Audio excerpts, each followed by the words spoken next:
Hey y'all, Chaffanie Naycole here, and welcome back to my channel. If you are new here, welcome to my little digital space where I talk about iPad productivity and digital planning. So I've gotten a question about Goodnotes organization, and I think this is the best time to answer this question since the new year is approaching. Now, if you're using a note-taking app other than Goodnotes, you can still use these tips to get organized, especially if that note-taking app has features like creating different folders. So with that being said, today's video is going to be a walkthrough of how to get organized in Goodnotes, and I'll show you how I organize all of my digital files for planning and journaling. So let's get started. So before we dive into Goodnotes organization, I think it's important that we talk about the different file types there are, because we're not just dealing with basic paper and pen here, we're dealing with multiple file types. If you understand those better, then you'll know where different things go and where to place them. The file types that are most common with digital planning are PDFs, pngs, jpgs, and of course Goodnotes files. And that is a file that is exported out of Goodnotes. And if you're using another note-taking app, that it would be a file that's being exported out of that note-taking app. PDFs are typically your hyperlinked planners and journals. These are the easiest files to import into Goodnotes. PNGs and JPEGs are individual images that typically have a transparent background. For example, these could be individual digital stickers, covers, widgets, and inserts. They're the most difficult to import into a note-taking app because the app is not able to flush them out. One or two things will happen. The app won't be able to import them, or the app will alter the file type to PDF instead, which makes it difficult to use them in your digital planner or journal. Goodnotes files are basically files that were created inside of Goodnotes and exported as a Goodnotes document. To dive a little bit deeper, this is basically a PDF file that has individual images on top or markups on top. This could be digital sticker sheets, color changing stickers, or color changing widgets. So now that we understand the different file types, let's talk about how to organize and store them.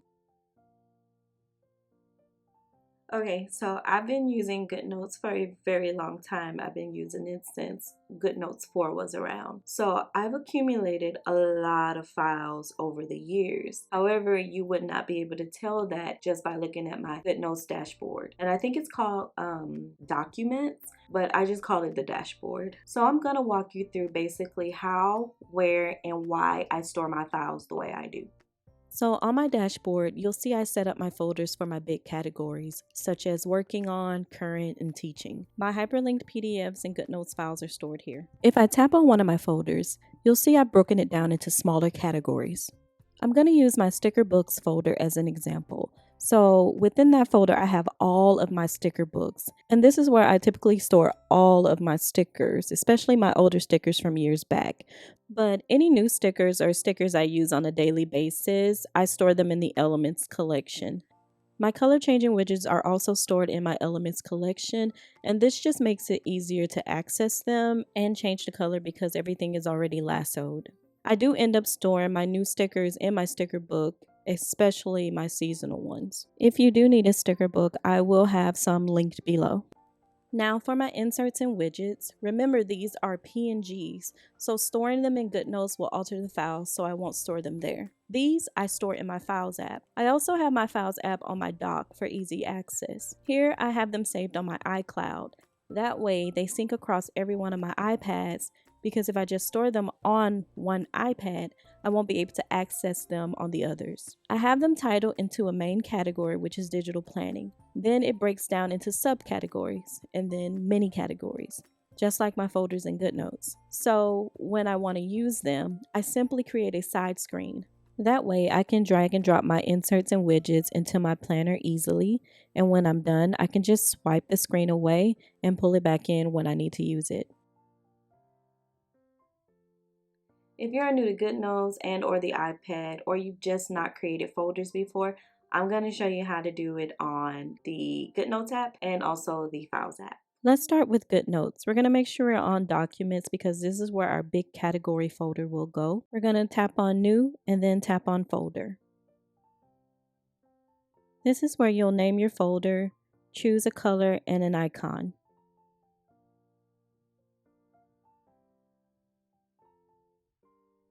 Once you're finished, select Done. To make a sub or mini category, you're going to tap on the main folder and then repeat the same process to create the new folder. You can pause this video if you need to.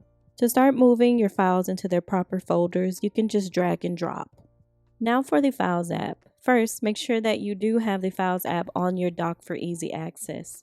You'll need to make sure you're in the iCloud drive. Once you're there, you're going to tap on the folder in the very top corner. You're going to see another folder come up and it's going to say Untitled Folder. Rename the folder with a big category name such as Digital Planning, Planning, etc.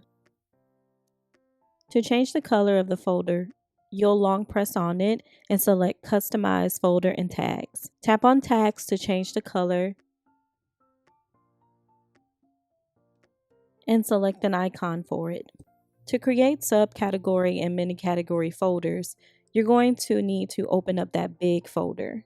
Once you're inside, you can long press with your finger to create a new folder, or you can use the folder at the very top right corner. You'll follow the exact same steps each time.